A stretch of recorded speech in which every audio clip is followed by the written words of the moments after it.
Wesley, good day at work today, Yeah. beating Sindarov, then beating Firuza, Yeah. and a quick draw with Gukesh.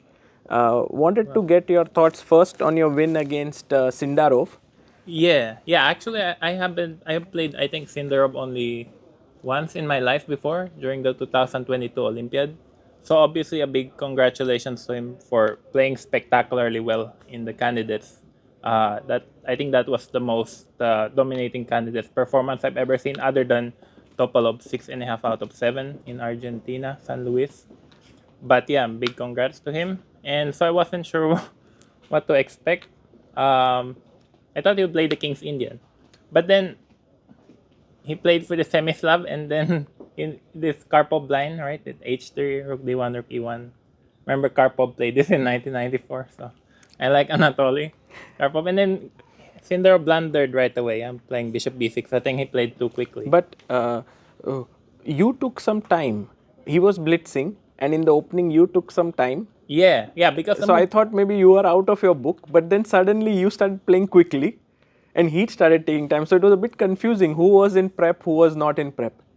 Yeah, I mean, I have some ideas, but it's not like concrete. Also, I mean, even if you prepare something, you still have to remember it Yeah. over the board, because one small slip and then you could get a completely different position. For example, when he played Queen D6, Yeah.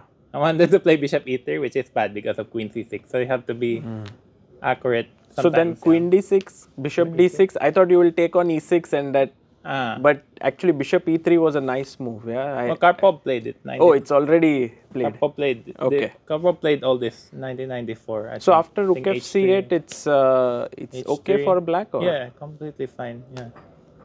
I so mean, but I'm a coward. Yeah. I mean, I didn't, I don't have Hikaru's file, so I didn't play E4 on move 4. Maybe if I had his files, I would play more aggressively. But, yeah, I thought this line is playable. I mean, maybe a bit better for white. But again, I don't know what to expect from Sindarov, so that's why I played solidly. But obviously, this line is nothing. But he blundered right away. Bishop yeah. B6, he had And 22 Knight minutes. G7 was a nice move.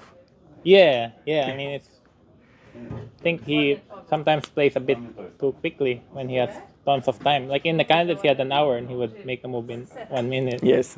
But Sindarov is an ultra talented chess player, so he hasn't reached his peak yet. I'm sure he'll go far. I mean, him and Noderbeck. I don't know who works harder. Do you But think like that endgame that you reached was winning completely, or you had doubts when it was opposite colored bishops? yeah, it looked winning. I was really surprised when he traded rooks because it looks winning. I thought after rook d5 he should play rook e8, create counterplay on the e file, because like after rook d5 he played rook d8. If he played rook e8 first, threatening counterplay, like I could consider king f1, and then now he can play rook d8, and then my king's a bit more passive. But it looked winning to be that bishop endgame. But it's never over until it's over. But I didn't see a way for him to draw, to be honest, because when he played a5, I played b3, which is simple enough. I think bishop e4 also looked winning, with the idea of bishop c6. But then you don't really want to waste tempo. Yeah, b3. But actually, it was very close because in the end he had bishop a5, and I think king f4 might be looks like the only clear winning move, because if he can bring his king to f6 and prevent, because like bishop a5, if I blunder like h4, he play bishop d2, f4, bishop e1, king h3, bishop d2, and then he has this fortress. But when I saw king f4, I didn't. You were just in time for Yeah, everything. Like King G4, if King king G6, f8. then F5. So he never could kind of blockade with King G6, H5 or something like that. Yeah, he's missing a tempo. Maybe so bishop a5, we play king g7, but then h4, king f6, f4, and then check. Yeah, looks like he's missing a tempo. But yeah, this bishop endgame very tricky. Like I had my fair share of losing from the other side. I think like I had a similar, not exactly similar. I had quite similar game with against Vidit in London World Rapid and Teams last year. Also, he was a pawn up, opposite colored bishop. But I think there was a pair of rooks on the board. And you had held it. No, Ah, you lost. he lost. Yeah, so I learned from Vidit. Amazing. And then you faced Firuza. And in that game, it looked like a wild one. I looked at it without engine. I felt like you were under pressure, but did you feel it in the game, like, or not? I mean, just the king side with rook coming on g1, g file open, bishop on f4. It felt like Yeah. you were under some pressure, or was it No. not? No. But it does look like it, but I had the bishop pair. My bishop on h7 is very powerful. Yeah, the thing is I had more space and also the two bishops. So I thought I was better. Maybe I didn't play the best. But when he gave up the bishop pair in the opening, I was very happy. Yeah, you got Yeah. c4 and he had to give bishop e4, right? Yeah, I thought I was simply better there because my king can always hide d7. Because like his knights cannot join. Like he has active queen and rook, but his knight cannot join. Like we covered with bishop e7.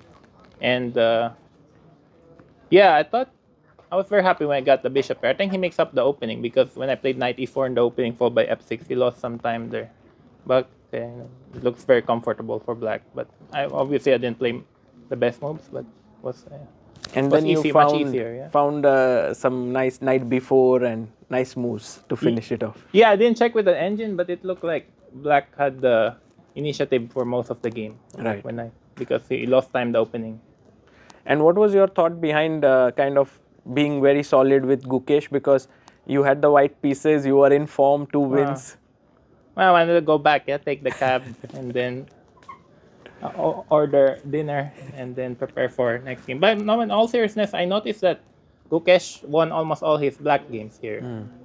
And he scored 2.5 out of 3 with black. And I didn't want to... I mean, obviously, I should have played something else. But I didn't want to push too hard. Because in St. Louis Rapid this last year, I had similar things. I played him round 8, and then I pushed too hard with white, and then he ended up punishing me. So obviously I should play something else, but as I said, if you wanted to draw, might as well draw it in 2 minutes instead of 1 hour. So Amazing. Wesley, four decisive wins in 6 rounds. Yeah. It's amazing. Congratulations. And all the best for the last day of Rapid and then Blitz. thank you, Sagar. So good to see you here. Thank you.